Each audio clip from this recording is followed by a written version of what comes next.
Hey everyone, Nigel and Luke here, and welcome to Crime Zone.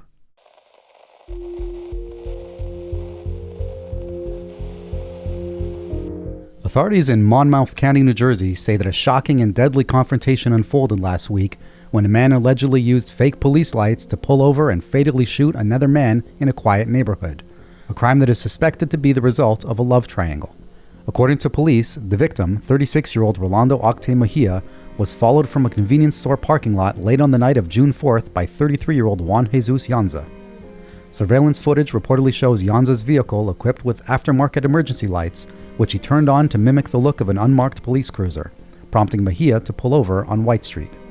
Shortly after, police say Yanza approached Mejia's car and opened fire, striking him multiple times. Emergency responders arrived following a 911 call about a man bleeding inside a vehicle. Sadly, Mejia was pronounced dead at the scene. In terms of the motive behind the crime, nothing has been officially confirmed. However, according to an affidavit, Mejia was in a romantic relationship with Yanza's estranged wife. The woman told investigators that she and Mejia had been on the phone for about an hour on the night of the crime, when suddenly, at around 11:30 p.m., he told her he was being pulled over. It's alleged he was murdered by Yanza shortly after hanging up the call. Yanza was later arrested at his home and now faces first-degree murder charges, along with related weapons offenses. At the time of this recording, he remains in custody, and police continue to gather evidence surrounding the disturbing case.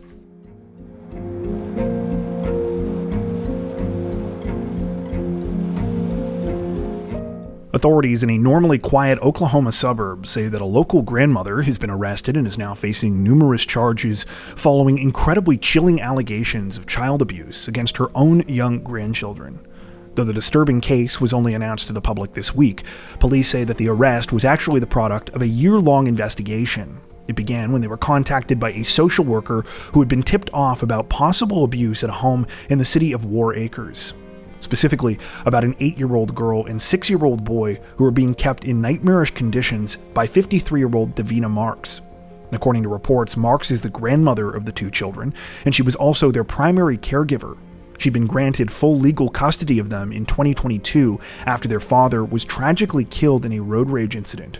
However, it appears they were sent to anything but a happy home. It's now alleged that during their time living with Marks, the children were subjected to a range of horrifying physical and emotional abuse. This included being kept in a dog cage for extended periods of time whenever Marks would leave the house. While the kids were immediately removed from the home at the time of the initial tip, things only got worse the more police learned about the situation. In harrowing interviews, the young victims reportedly spoke of being beaten with belts, explained how their grandmother would step on their feet and grind her heels into their toes, and about how they were forced to do exercise to the point of collapse. They were also frequently starved, with neighbors telling detectives they had seen them scavenging through dumpsters for food. To top it all off, during a search of Marks's home, authorities found a number of drugs, which she was reportedly selling and consuming. This wasn't all the substances were being used for, though. It's alleged that the 53-year-old grandmother routinely drugged the 8 and 6-year-old kids with Seroquel, a powerful antipsychotic medication used to treat conditions such as schizophrenia. The medication is known to be sleep-inducing and is not supposed to be taken by people under the age of 13.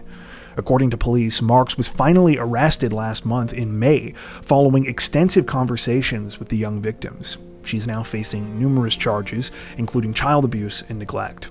At the time of this recording, Marks remains locked up and legal proceedings are ongoing. The 8 and 6-year-old victims, meanwhile, are in protective custody, where they are reportedly safe and receiving support.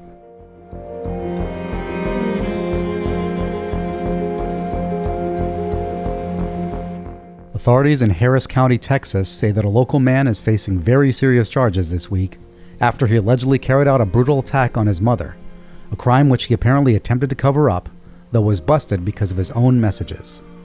The situation began sometime on June 11th when the Harris County Sheriff's Office was contacted by a concerned member of the public. The caller told them that they had a potential crime to report. They were worried that someone had been attacked at a residence on the 18,700 block of Holly Way. When police arrived at the home in question, they found a 61-year-old woman, later identified as the homeowner, suffering from awful wounds to her head. She was lying bleeding in the backyard and was so badly injured that she couldn't even speak. It wasn't long before officers were able to talk to someone else at the property, the victim's 24-year-old son, Robert Babin. Babin said that he had just gotten home and had no idea what was going on. telling police that he went to the store that morning and that when he left his mom was napping. Unfortunately for Babin, though, his attempts to play dumb quickly unraveled. You see, the caller who had originally contacted them was a friend of Babin's who had received chilling messages from him that day over a gaming platform. The friend had shared these messages with authorities, which was pretty damning. They read, in part, quote, "I am in trouble and I need your help. I just assaulted my mother with a hammer. I got angry. I don't know what to do. I can't go to prison. I have to get rid of the hammer and destroy the evidence before police get there. I don't want to end up on death row. I hit her a few times on the head and the side. She's barely breathing." With this evidence in hand, police arrested Babin and have since charged him with aggravated assault with a deadly weapon. If convicted, the 24-year-old is reportedly looking at up to 20 years in prison.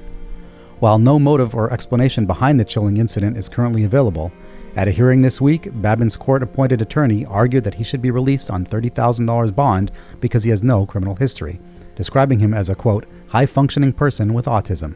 Babin's bond was instead set at $150,000.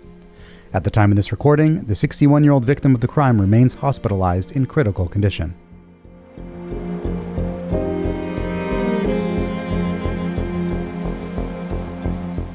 Representatives from the Georgia Bureau of Investigation say that a young mother and online influencer is dead this week following an escalating social media feud with her husband, one that ended with an ominous Facebook post.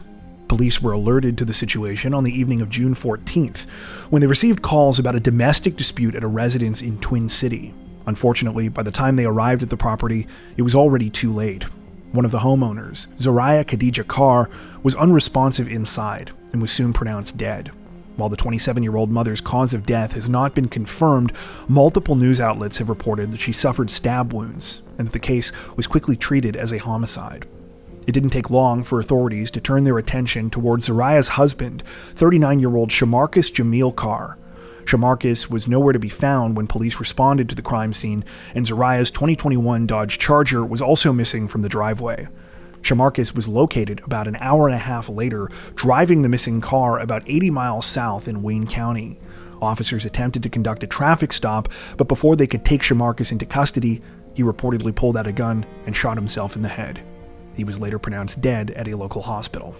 It was only after launching an investigation that investigators began to understand the context of the disturbing events they had just witnessed.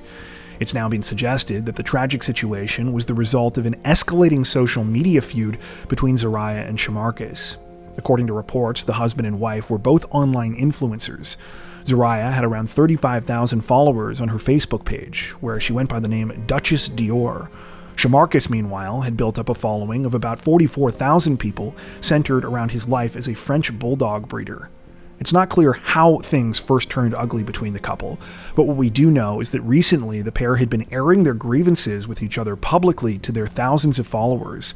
Both accused each other of infidelity, with Shamarcus appearing to admit that he had cheated on Zariah numerous times while she was pregnant. In a series of now-deleted Facebook Lives prior to the deadly incident, he also made a number of disturbing comments and threats towards his wife. At one point, he stated, quote, "This is the type of bitch that gets beat, long story short," before grabbing a knife. He then tells Zariah, quote, "If I get off this live, you ain't gonna make it out the door." Perhaps the most disturbing part of this whole social media exchange, though, was Zariah's final post to Facebook, which appears to have been a desperate plea to her followers. In the post, which was put up just 3 hours before she was found dead, she wrote, quote, "I really don't know what to do, but I need help before I lose my life or freedom. My kids need me." At the time of this recording, the tragic incident is still under investigation.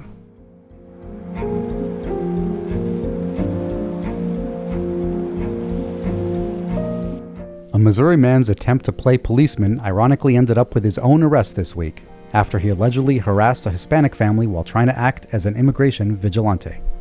The whole thing started sometime on June 10th, when the victims, an unidentified family of 4, were trying to enjoy some quality time together at Liberty Park in the city of Sedalia.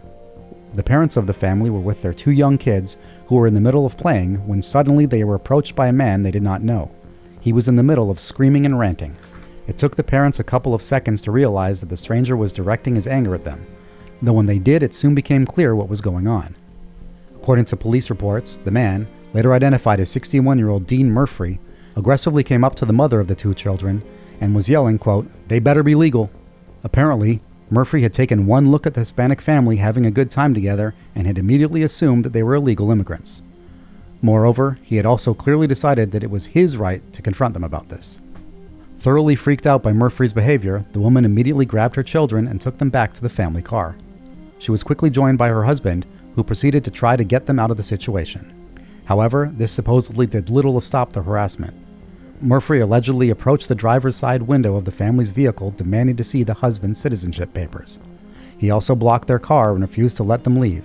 By this point, the children were reportedly terrified and crying. Eventually, the husband drove his family the wrong way out of the park and was able to escape, though they all soon came back after calling the police. As for his side of the story, the 61-year-old apparently tried to explain his unhinged behavior by telling the cops he was a retired veteran who, quote, serves and protects this community. He went on to say that he takes it upon himself to patrol the park nearly every night, claiming he harassed the Hispanic family because not too long ago he, quote, caught a bunch of illegals tearing up the rose garden and trashing the gazebo. It's unclear if there was any truth whatsoever to Murphy's story, but what we do know is that after hearing what he had to say, police placed him under arrest. He is now facing a felony harassment charge.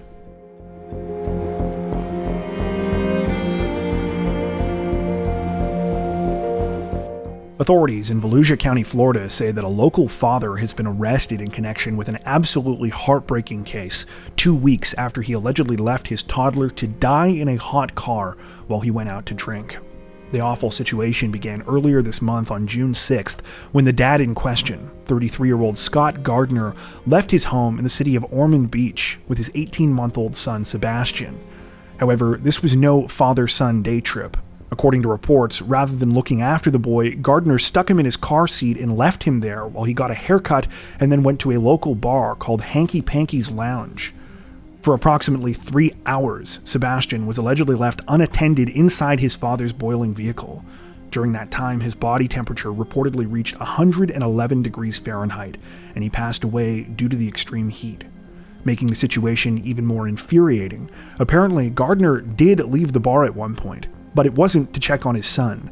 Instead, he went outside to make sure the bartender's car was okay when another customer backed into it. He allegedly went back inside and continued drinking afterwards without ever bothering to look in on Sebastian.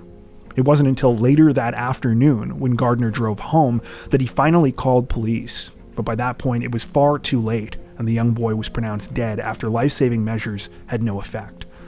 Unbelievably, in the hours that followed, Gardner reportedly went back to the same bar and continued drinking with his mother. He later allegedly told several lies about the situation. However, following a nearly 2-week investigation, he was arrested on June 19th. The arresting officer was the same one who had tried to resuscitate Sebastian. In a statement this week, Volusia County Sheriff Mike Chitwood blasted Gardner's behavior, saying, quote, "I don't think there's a penalty on this earth that could ever fit for the crime that was committed here. It absolutely shocks the conscience for this to ever happen." He went on to say, quote, "My hope for him is every night when he closes his eyes and every morning when he opens his eyes, his son Sebastian just sits there and says, 'Dad, why did you do this to me?'" At the time of this recording, Gardner remains in custody. He's now facing charges including aggravated manslaughter of a child and child neglect causing great bodily harm.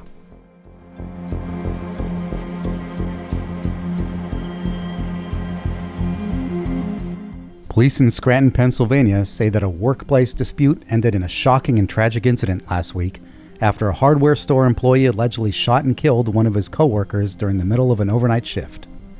The whole thing unfolded early on June 14th, during the middle of what should have been an ordinary night of work for employees at the Lowe's home improvement store on Viewmont Drive. However, things quickly went off the rails when one man decided to settle a long-simmering grudge with deadly violence. According to investigators, 36-year-old Lowe's employee Christopher Wisniewski had grown increasingly frustrated over what he described as harassment from his co-worker, 44-year-old Jeffrey Moeller. Wisniewski had apparently raised complaints about Moeller to the Lowe's Human Resource Department, but he claimed his concerns went unaddressed. We know this because just before the shooting, Wisniewski sent a detailed and chilling email to the company's HR department laying out his grievances and warning them about what he intended to do. He wrote that all of this could have been avoided if management had stepped in to resolve his complaints about Moeller earlier. It's unclear when exactly the company received the email and when it was first viewed, but what we do know is that by the time anyone noticed, it was too late. At around 12:30 a.m., As Moeller was operating a forklift in the warehouse, Wisniewski reportedly confronted him and pulled out a handgun. Witnesses say Wisniewski fired multiple shots, striking Moeller twice in the head and once in the back. Moeller was allegedly shot at close range and disturbingly is said to have died begging Wisniewski for help.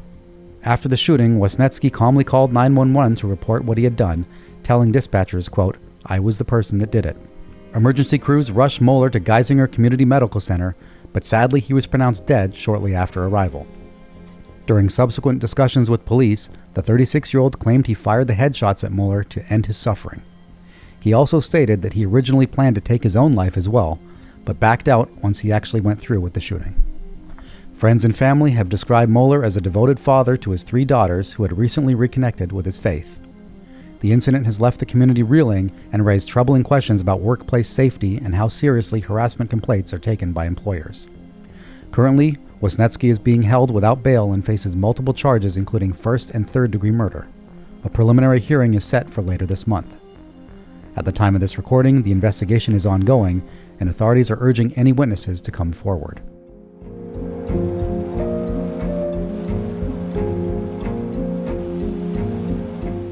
Authorities in the city of Wayne, Michigan are applauding the actions of a number of brave citizens this week after their quick and decisive actions thwarted a potential mass shooting at a local church. The disturbing incident took place at around 11 a.m. on June 22nd at the Crosspoint Community Church on Glenwood Road. That morning's service had started and was underway when suddenly members of the congregation began to hear loud noises outside. At first, many thought that the sounds were some kind of construction. However, it soon became clear that the reality was far more sinister. It turned out that moments earlier, a man, later identified as 31-year-old Brian Anthony Browning, had shown up at the church and was driving erratically outside. After exiting his vehicle wearing a tactical vest and armed with a rifle and handgun, he had opened fire at the building. Harrowing footage from the church's live stream inside shows terrified members of the congregation screaming and attempting to duck for cover as more gunshots ring out. One parishioner can be overheard trying to organize people and get them to safety, telling them, quote, "Please, everybody come to the back." Fortunately, the whole thing ended very quickly, thanks largely to the actions of a few courageous people. One was a member of the congregation who had seen Browning driving around outside and who hit him with his own vehicle when he spotted the 31-year-old walking towards the church. A pair of staff members also intervened, exchanging gunfire with Browning as he attempted to get inside the building. One of those staff members was a security guard who was hit in the leg during the shootout. In the end, though, the 2 staff members took Browning down, fatally shooting him shortly before police arrived at the scene. The security guard was treated at a nearby hospital, and his injuries are said to be non-life-threatening. Despite the outcome being as positive as could be reasonably expected under the circumstances, it's easy to see how things could have ended far worse. That Sunday, Crosspoint was reportedly hosting a special vacation Bible school service, meaning that there were more children than usual present inside the building. In terms of the motive behind the shooting, that's still very much under investigation at the time of this recording. However, police say that early indications suggest that Browning was suffering some kind of mental health crisis. The 31-year-old reportedly had limited interactions with police before the incident, none of which were apparently serious. It's also said that Browning was a local who had attended the church before with his mother, who was a member. The situation is still developing. Before we wrap up, we'd like to take a second to give a huge shout out to everyone who has made it this far into the video. Seriously, thank you so much for watching. If you found today's upload interesting and informative, we'd be honored if you'd consider liking and subscribing, as well as hitting the notification bell and selecting all notifications to stay up to date with our latest releases. If you're looking for additional ways to help support the channel, we'd love to have you join us over on Patreon. Patrons get ad-free and early access to all of our content, as well as 4 additional stories per week for each of our Crimes of the Week and Crimes of the Week International videos. You can learn more at patreon.com/crimezone, where you'll also find some of the fine folks whose names are currently on screen. All that being said, we understand that not everyone has the means to support financially, and that's totally okay. We appreciate every like, sub, share, and comment that you send our way. Once again, thanks so much everyone, and take care.